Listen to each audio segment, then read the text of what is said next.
Halo semuanya, Assalamualaikum warahmatullahi wabarakatuh. Perkenalkan saya Iftiar Safitri dari kelompok 3. Saya di sini sebagai moderator.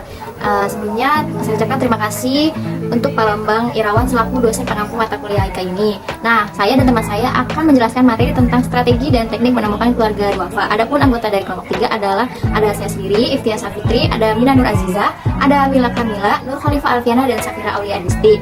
Untuk pembacaan slide berikutnya akan dibacakan oleh teman saya. Pengertian duafa. Secara bahasa, duafa artinya lemah. Sedangkan menurut istilah, duafa adalah golongan orang yang hidup dalam kemiskinan, kesengsaraan, kelemahan, ketidakberdayaan, penderitaan, lemah, dan bentuk tidak keberuntungan. Duafa bisa dilihat dari kelemahan finansial, fisik maupun psikis. Dalam istilah terminologi, kemiskinan ada dalam kata fakir, dan miskin yang berarti orang yang membutuhkan dan berhak mendapatkan santunan serta menerima zakat dan sodako.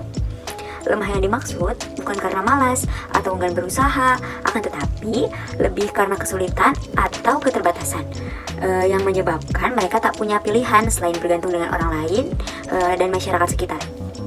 Akibat krisis ekonomi yang keterpanjangan tersebut, sehingga sekarang belum ada ujungnya. Banyak terdapat kaum duafa yang membutuhkan uluran tangan dari semua orang yang berada di kalangan atas.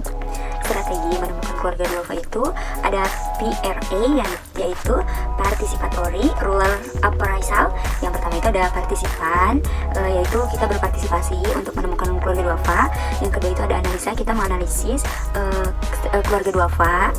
Kemudian ada planning kita merencanakan untuk menemukan keluarga duafa. Yang terakhir itu ada action, kita melakukan kegiatan yang ingin kita salurkan ke keluarga duafa. Penyebab kemiskinan itu umumnya disebabkan oleh dua hal. Yang pertama, kemiskinan sebagai dampak dari politik, yaitu absennya negara dalam menyediakan infrastruktur dasar seperti akses terhadap kesehatan dan pendidikan yang buruk bagi warga negara. Yang kedua, kemiskinan sebagai produk kebudayaan. Mereka memiliki pola pikir dan nilai tertentu yang membuatnya tetap miskin, yang menyebabkan mereka tidak mampu beradaptasi mentalitas kemiskinan, perasaan termarginalkan, tidak berdaya, mudah menyerah, dan lain-lain. Lalu, menurut BPS, Badan Pusat Statistik, kemiskinan itu terjadi karena luas lantai bangunan tempat tinggal kurang dari 8 meter persegi per orang. Yang kedua, jenis lantai tempat tinggal terbuat dari tanah atau bambu ataupun kayu murahan. Yang ketiga, tidak memiliki fasilitas buang air besar atau bersama-sama dengan rumah tangga yang lain. Selanjutnya ada menurut Bappenas, indikator keluarga fakir dan miskin. Yang pertama, kurangnya pangan, sandang, dan perumahan yang tidak layak. Yang kedua, terbatasnya kepemilikan tanah. Yang ketiga, kurangnya jaminan dan kesejahteraan hidup. Yang selanjutnya ada menurut Kemensos atau PPLS, pendataan program pelindungan sosial. Yang pertama, sumber air minum berasal dari sumur atau mata air yang tidak terlindungi. Yang kedua, hanya mengonsumsi daging, susu, ayam dalam 1 kali seminggu.